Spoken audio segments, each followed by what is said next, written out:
Well, greetings, aerospace and cyber 2020 attendees. I'm Dave Deptula, Dean of the Mitchell Institute for Aerospace Studies, and welcome to our special virtual ASC Aerospace Nation panel, Is the Air Force Getting Its Fair Share? Transparency in Budgets. By way of introducing this topic, a little bit of background. The size of the Air Force and its corresponding modernization accounts were dramatically cut in the years immediately following the Cold War, and again following the 2007 troop surge to Iraq. Now, after decades of hard use and too little investment, the Air Force now has more mission demand than resources to fulfill that demand. For the Air Force, the defense modernization holiday of the 90s has lasted for decades. And it's the reason the Air Force faces a significant strategy resource gap. The Air Force's share of the defense budget has slowly increased since the Bipartisan Budget Act of 2015, with about 3.7% of real growth per year to the Air Force's top-line budget.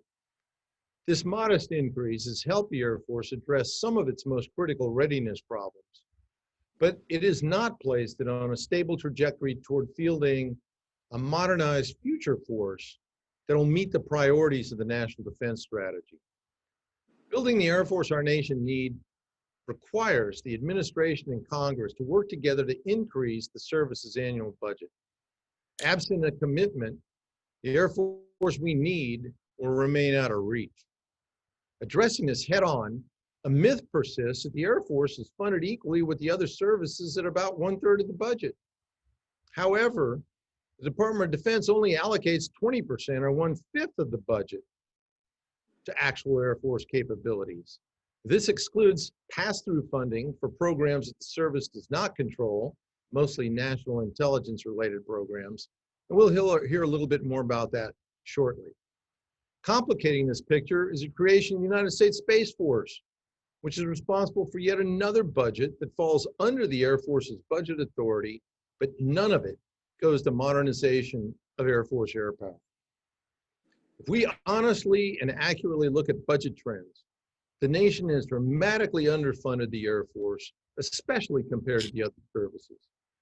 Congress has at least called for force structure assessments in its 2018 National Defense Authorization Act.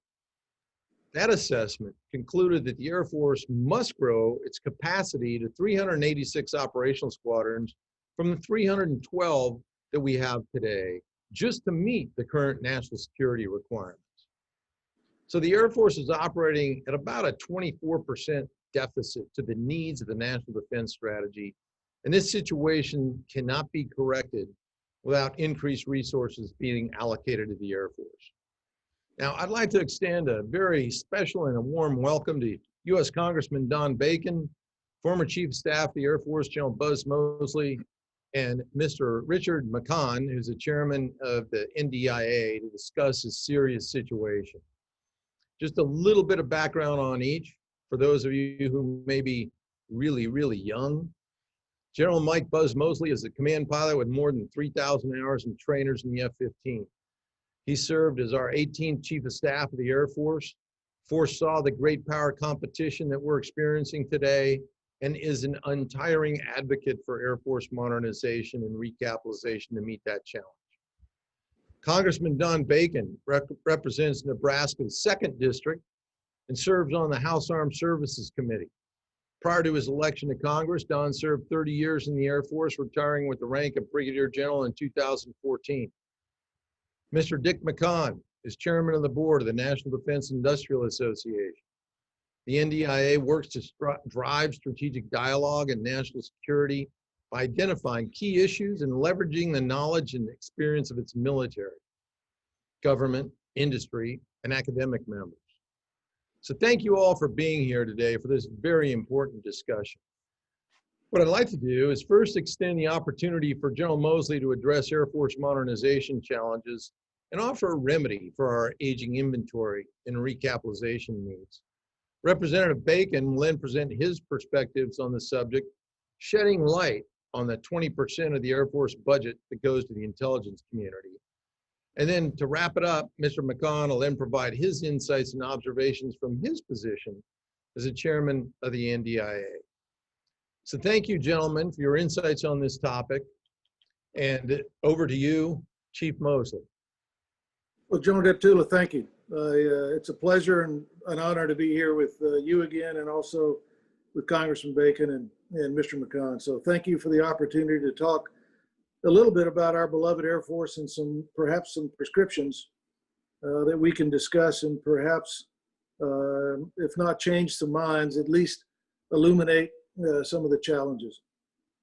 You asked me for some brief comments on modernization, recapitalization. Let me start. I think there's 3 or 4 things that are key elements to this, that anybody in Washington or outside of Washington, in the Congress or in the media or in the building, I think has to realize up front when you discuss this issue is, first off, what does an Air Force do? What is expected of an Air Force? I think it's easy to assume that people understand that a Navy's mission is to dominate blue water, and that an Army's mission is to dominate land combat. Now, you can look at that as strategic commons or operating domains. The United States Air Force is responsible now with Space Force for dominating air breathing, the atmosphere, and also exo-atmospheric or out into space. I would also offer that while that seems intuitive, there are a lot of people that assume that this mission is easy, and perhaps that's because airmen make it look so easy, people think it actually is easy, when just the opposite of that is actually true. This is a very difficult and a very complex set of operations. So to understand what an Air Force does, I think it's also illustrative to think about what does an Air Force do independently, and what does an Air Force do in concert with joint brothers and sisters. The second one's pretty easy. The Air Force establishes air dominance, so any surface activity is free to maneuver, free to mass, free to operate without fear of attack from the air. So for a member of a joint team, that's what an Air Force does for our surface brothers and sisters, is we provide an environment for them to freely maneuver, free from attack from the air. An independent look at this, though, if you look at the campaigns of Iraq I, Iraq II, Afghanistan, and you can in fact go back to 1916, 1917, when people were struggling, what does an independent Air Force mean? There was a guy named Mitchell who was pretty clear about what an independent Air Force was about. There was a guy named Boone Trenchard in the UK. But I think it goes to the notion of access. The Air Force is the only service, space now included, that is free from natural barriers of coastlines, of water, of mountains, of rivers. So an Air Force does have an independent operating domain because it is not encumbered by physical barriers. So an Air Force can strike into the heart of an opponent on a global scale. It can maintain vigilance. It can move things around on a global scale, or it can strike targets on a global scale because it's not limited by coastlines or mountains or rivers or anything like that. So what does an Air Force do? An Air Force is a long-range global capability for the President of the National Command Authority to be able to use to deter, to dissuade, to persuade, or failing that, to fight. It's also a member of the Joint Team. So what complicates that today? It's fascinating to read in some of the media that the American military has been at war for 15 or 16 years. In fact, the American Air Force has been deployed and in combat for 31 years. August of 1990, first fighter wing deployed into the Eastern Province, Saudi Arabia, Kingdom of Saudi Arabia, and we've never left. From Desert Shield, Desert Storm, through no-fly zones, through 9/11 to Afghanistan, to enduring freedom, to Iraqi freedom, to Mogadishu, Somalia, Yemen, while doing Korea, while doing deterrence and deterrence missions on a global scale. So 31 years of deployments, continual deployments and combat operations. Imagine if this were a taxi cab company, or if those of us in this room had pooled some of our family resources to open a set of Uber opportunities, and we were operating basically the same equipment for 31 years. Well, that's the condition that the Air Force finds itself in right now. In fact, General Deptula and I have sons and son-in-laws that actually are flying, have flown the exact airplanes that we flew when General Deptula was a lieutenant and I was a junior captain. The same tail numbers. We have tankers that were built at the end of the Eisenhower administration, the beginning of the Kennedy administration, in combat. We have bombers that were built in the Kennedy administration. So let me rephrase what I'm saying here. What does an Air Force do for the country? It provides the ability for a president or a national command authority to persuade, to dissuade, to deter, or to fight on a global scale. And the United States Air Force has been in combat for 31 years. Now, what's the impact of that? A lot of the same airplanes have been deployed. Think of the wear and tear on the airframe, the engines, the avionics. And at the same time, we've gone through multiple administrations where we did not recapitalize. In the early years after the Reagan administration, in President Bush's first term, we used to talk about we need to buy at least 65 to 75 airplanes a year to maintain the average age. Not to break the average age and get younger, but just to maintain. And if you look at numbers, there were years through the Clinton administration, the second Bush administration, and into the Obama administration, we didn't even come close to that. And as the airplanes got older, the number actually went up. So we are not recapitalizing or modernizing at a rate equal to the aging of the systems that we have. And the older the airplane is, the more it costs to fly and to maintain, and the less capable it is. So the budgets, if I were to offer a remedy, and I think we'll get to this in a minute, General Deptula, is the percent of the budget that goes to DoD over the last few decades has been roughly 3 to 4%. In my time as the chief, my testimony to our friends on the Hill is we need an absolute floor of at least 4%. If I were to testify today, I would say that it has to be 5%. And that's a floor. Any contingencies comes above that because that inventory has to be recapitalized, whether it's a fleet of taxi cabs, Uber, school buses, or flying machines. So I think the first step, and then I'll stand down off the podium here, is to address the amount of money that is authorized and appropriated for DoD, which I believe the floor now should be about 5%. And if you think back into the 70s, we were up to 8%, 9%. And before that, we were up to 20%, 25%. Now, I'm not advocating that at all. I'm just saying the country survived that. So if you want to deal with near-peer competitors that we're facing now, plus a Space Force, plus a Navy that is woefully too small, and an Army that needs to modernize and recapitalize as well, and an Air Force that's the oldest and smallest in its history, then you're going to have to budget for it.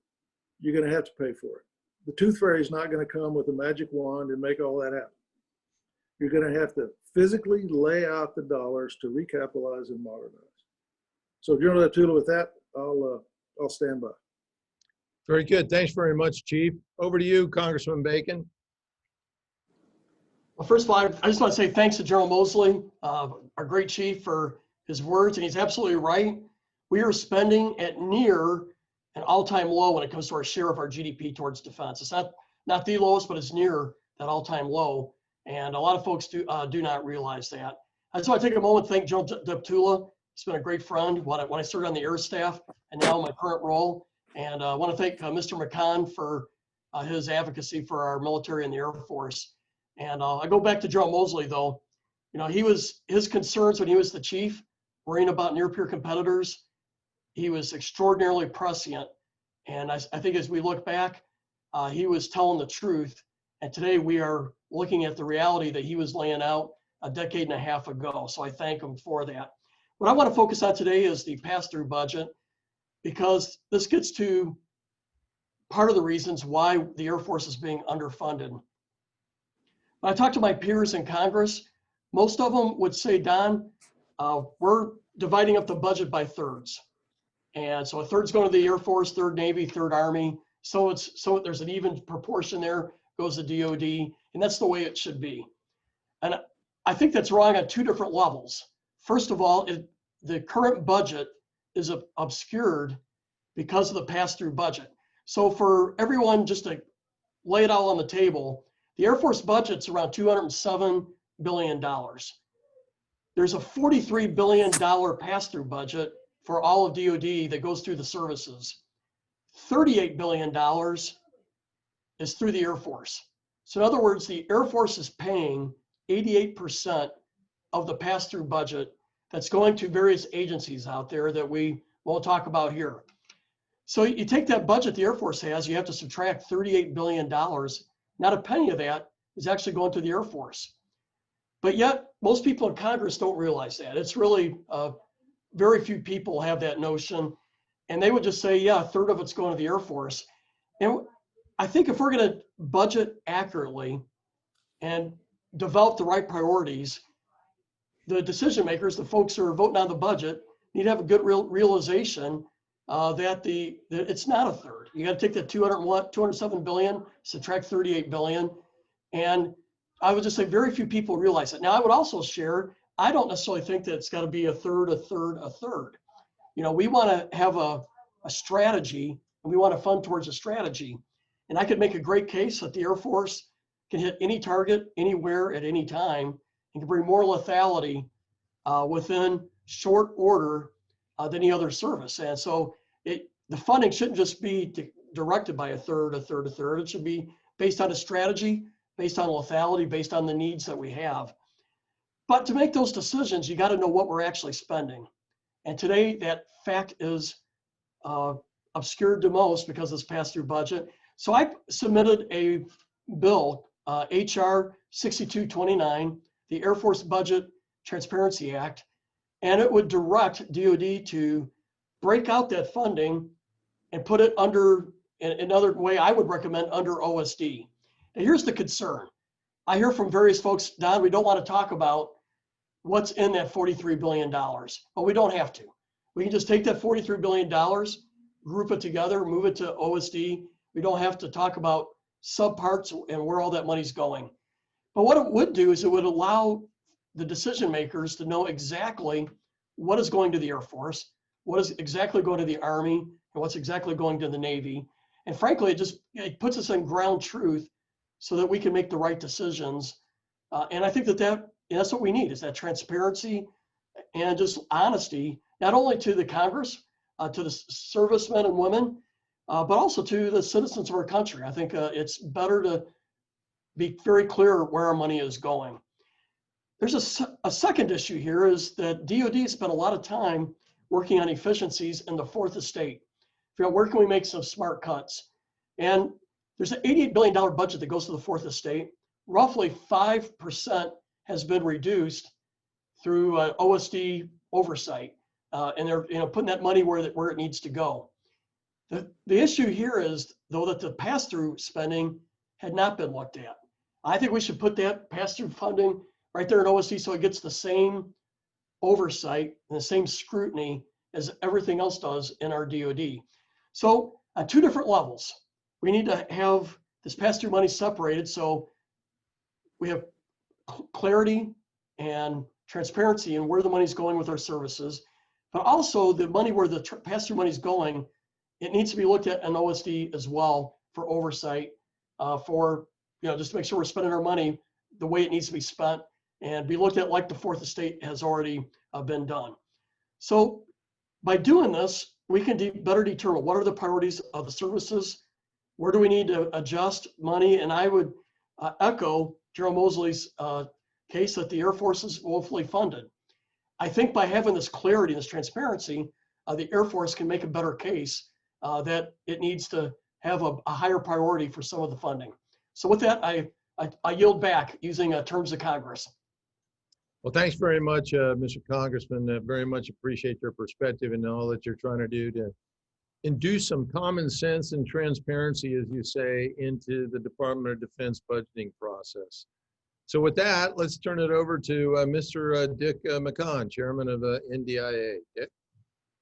Well, thank you, Dave, and to the Mitchell Institute and the Air Force Association for this opportunity to participate today. And I'm honored to be amongst the likes of General Moseley and Congressman Bacon to be able to talk today. The pass-through issue of $38.2 billion, that's this year's number, which is about 5.4% of the DoD budget. It's important, and it brings up many larger issues affecting our defense budget and our defense industry.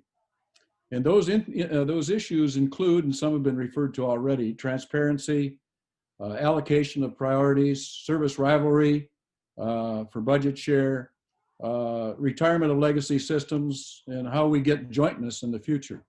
Those are all important issues that we face, and discussing this issue brings them up.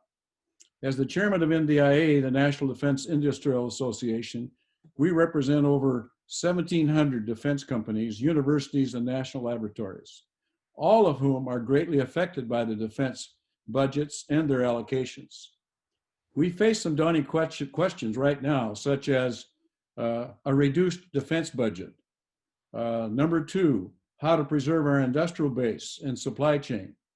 Thirdly, how to protect our sensitive data. Fourthly, how intellectual property rights are going to be handled in the future. And finally, an increase in international competition in our business and what we do. To further identify and address these issues, NDIA publishes a comprehensive document annually. It's called The Vital Signs, the Health and Readiness of the Defense Industry. This is it, an excellent document, but it really identifies some of the problems that we face now and in the future. But back to the pass-through and fair share of our defense budget for the Air Force and actually for other services. Industry needs to know what the DoD priorities are and what the budget will be so it can best position itself to support the national security requirements. And probably 80% of new developments in technology nowadays are emanating from the commercial sector, and especially from small businesses. For FY21, we see the budget allocation split in roughly this manner. Army about 25.2%, Air Force 23.5%, Navy 22.8%, Marine Corps 6.5%, OSD was 16%, and pass-through at about 5.4%. And this adds up roughly to the $705 billion that we're talking about for FY21. And as we allocate money, according to DoD priorities, and we actually address the priorities, we've compiled kind of a rough list of the top 10 or so DoD priorities. And this is subjective in our list, but it has to do with dollar amounts spent and being spent. It has to do with what we think is relative importance to the defense of this country. And number one on the list would be the F-35, where we're spending about $407 billion just in acquisition costs. Then we list the Columbia-class submarine for the Navy as the second one. GBSD and the Minuteman reset, very important for us, an Air Force program. The B-21 bomber, which is about a $100 billion program, another Air Force program. Space, which we're allocating only $15.3 billion this year, but as you mentioned, Dave, that's going to increase very quickly. Again, we would look at the Air Force for the lead of this as the Space Force comes under the Air Force Secretary. The Joint All-Domain Command and Control, JADC2, which we're in, and the Air Force has just been appointed the lead in that. Hypersonics, where we're starting to spend billions, and all three services are involved in that right now with no lead. Long-range fires, which is led by the Army and the Marine Corps. And then finally, Ford-class submarines, which are actually up to $14 billion, aircraft carriers, which are actually up to about $14 billion an aircraft carrier these days, and that's a Navy lead. So intersecting all of these programs, and just as important to these programs, are a couple of other areas that must be financed and paid attention to. Cybersecurity and protecting our data. We are now well aware of China and the pilfering of millions and trillions of dollars in our data. And then finally, preserving our industrial database and supply chain. Now, these are important programs, and they call for the DoD to set priorities, make allocations, and assign leads on them. Assigning leads brings about accountability and affords duplication and avoids duplication of efforts. So We would like to see more accountability as far as the various services are concerned by assigning priorities and leads in the services. One can surmise from this list of top 10, however, that the 30-30-30-10 ratio is a metric of the past. If you take a look at the top 10 that I've listed, probably 6.5 of those are Air Force programs. And one could argue it might even be a little bit higher. But interesting to note how important the Air Force looks for the future. Back to the pass-through and transparency for just a minute. I observed in 2018 when we had this in the Senate Armed Services Committee bill and actually supported by appropriations. At that time, we felt very confident that we would eliminate the pass-through. However, Air Force weighed in at the last minute and asked that it be taken out. So we're the victims of some of our own positions in the past. I feel strongly this time we have a secretary, Barbara Barrett, that's quite supportive of eliminating the pass-through and for more transparency. And I'm hopeful at some point in the future, we'll be able to do it. We were unable to do it this year. We did have support from what we observed at NDIA. We did have support from the Senate Armed Services Committee. We had a problem in appropriations this year and just couldn't get any further. I leave that up to Congressman Bacon. I think he's working very hard on the House side, and hopefully we can rejuvenate and address this problem at some point in the near future. I want to talk about roadblocks for just a minute. There are quite a few that we face in trying to get this done. In other words, why can't we change this? People have to ask that. Why can't we get rid of the pass-through? Why can't we get a fair budget for the U.S. Air Force? Well, the first one obviously is Congress. Members are going to fight for what is built in their states and what's stationed in their states. We have select intelligence committees that do not want transparency and continue to want to keep this budget hidden, and they prefer for it to be hidden in the Air Force. We have the OMB in the White House. They have different ideas sometimes than what DoD has for budgets. And so we see that we get into difficulties between what they want and what we want on the DoD or the OSD side. Inter-service rivalry in competition for dollars. Every service is out there to justify his share of the budget. And it's a zero-sum game. Unfortunately, what General Moseley has said, I don't feel optimistic that no matter who is elected November 3rd, that we're going to see an increase in defense budgets. So in the zero-sum game, it's going to be, there's going to be some inter-service rivalry and competition, and understandably so. And then the U.S. Air Force itself. The U.S. Air Force needs to make its case to Congress and to OSD better. Frankly, other services have done it better in the past. We need more congressmen and senators like Congressman Bacon who understand the crucial role that air power plays now in places like Afghanistan, in Iraq, Syria, in NATO, the Pacific, and maintaining two legs of the triad, and one of the biggest deterrence factors that we have on the American side. Air Force influence needs a shot in the arm. And let me just pose a couple of rhetorical questions here. And when you look at Air Force influence, when did we have the last chairman of the Joint Chiefs of Staff? When did we have a commander of CENTCOM? And when did we have a commander of PACOM? I think most of us listening in or watching in understand that the answer to those questions are not very positive answers for the Air Force. So you can see how Air Force influence wanes. Finally, mainstream media and public opinion. I'm not sure that they understand in the outside world just how important the Air Force is. And I think between General Moseley and Congressman Bacon, I think they both feel the same way in what they've said earlier. Finally, to wrap up, I'd like to make some recommendations. Number one, the next Secretary of Defense should conduct a thorough review of budget allocations priorities and prioritizing dollars to the highest needs of DoD and our national defense strategy. With a most assuredly declining defense budget, I'll quote our new Chief of Staff, General C.Q. Brown. We must practice ruthless prioritization and end programs when we choose. And he recently said that, and I agree with that word, ruthless prioritization. Well, number 2, budgets must be set to the new warfighting realities and not service by surface ratios. Emerging technologies are here: cyber, artificial intelligence, quantum, directed energy, multi-domain, etc. They demand a budget rethink. Number 3, the 30-30-30-10 ratio must be retired, and realistic budgeting matching top priorities must take over. Number 4, jointness must be emphasized, with parochialism taking a back seat.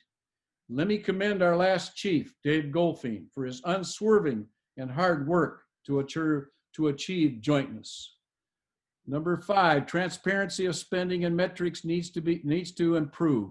Pass-through hidden under Air Force should be moved to OSD budget. And I think Congressman Bacon has already well made that point, and we couldn't agree more. Number 6, legacy aircraft and other archaic systems must be allowed to retire. A-10s, B-1Bs, KC-135s, U-2s, if you will. Number 7, DoD and OSD should define and appoint which branch, which service will lead on important projects, hopefully avoiding duplication of effort, improving spending efficiencies, and with clear lines of authority. One good example is Secretary Esper's recent decision on JADC2, where he decided in favor of the Air Force to lead. Air Force and other services must continue to work closely with our great American industrial base to develop and perfect the latest technology. We must stay in the lead with these new emerging technologies or suffer the consequences. The Air Force, under the previous 2 chiefs, Mark Welch and Dave Goldfein, has built a strong, and I would tell you, a first-class bench of officers coming up to handle this new warfighting era. And we are establishing at NDIA an Emerging Technology Institute to support these efforts. Coupled with the Mitchell Institute and the Air Force Association, we hope to be another source of strong support and encouragement for our airmen. That concludes me, Dave. Thank you. You bet. Well, thank you all, gentlemen, for your insights on this topic. For the benefit of the audience, I thought I'd answer your 3 questions, Dick. The last time a U.S. Air Force officer was appointed a chairman was 2001. That's 19 years ago. And with respect to the command positions of our principal warfighting commands, Indo-Pacific Command and Central Command, the Air Force has never led either of those commands. Okay, we've got about 8 minutes left. In the time remaining, I'd like to get your take on just how the Air Force can better make its case. Dick, you alluded to the fact that it doesn't do a great job, but I would suggest, as all of you, I think, would agree, that the Air Force has truly become the indispensable force. What I mean by that is no joint force operation can be conducted without some element of the Department of the Air Force being involved. And that cannot be said of any other service. In this sense, the whole of the Department of Defense and the other services have a stake in the Air Force's ability to conduct its mission. So how can the Air Force better advocate for its fair share of the defense budget? Let me turn that first opportunity over to Chief Moseley, and then Congressman Bacon, and then Dick, you can wrap it up. Yeah, General Deptula, thanks. Let me go back to that notion of joint senior officers. I take some issue. Zaytar, you and I for years have been frustrated over lack of a commander of PACOM, and I've got some personal experience with that in the Senate Armed Services Committee and on CENTCOM. But I've got to tell you, as a guy at the table with the president and the SecDef and a guy commanding a theater effort, I haven't had that sense of frustration in the field when bombs are dropping and bullets are real and people are in harm's way. I think it's more of a frustration of equal representation pro forma than in an operational impact. But I get it. I get what you're saying, and I wish it were different, and it should be different. But the reality of when combat operations are conducted, I've not sensed at a senior level a negative piece of that. So yes, would I like to have an airman at Indo-Pacific and at CENTCOM and as the chairman? Of course. But I'd rather have a CFAC that understands how to fight. And I'd rather have wing commanders that understand how to deploy and general officers that understand how to orchestrate things. And then the rest of it is up to an administration and civilians. But when you talk about making the case for the Air Force, I think that is several intersecting bits of thinking. There's a media piece of that. And if you think back into the 1930s and 1940s, who were the people that were best at making the case for an independent Air Force? It was airmen. It was a guy named Mitchell. It was a guy named Arnold. It was a guy named Spotts. It was a guy named Doolittle. It was a guy named Aker. And in the 1950s, making the case for a strategic Air Force, it was a guy named LeMay. It was movies, Strategic Air Command. It was an outreach to the American people of what the United States Air Force does, what it represents, and the mission. So I think there's a piece of that is just pure outreach.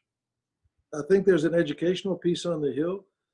Congressman Bacon knows better than any of us on here that while there are 535 plus 2 elected representatives and senators and the president and vice president, there are thousands of staffers. And of those thousands of staffers over there, what is the percent that actually understand combat in the third dimension and combat from a joint perspective?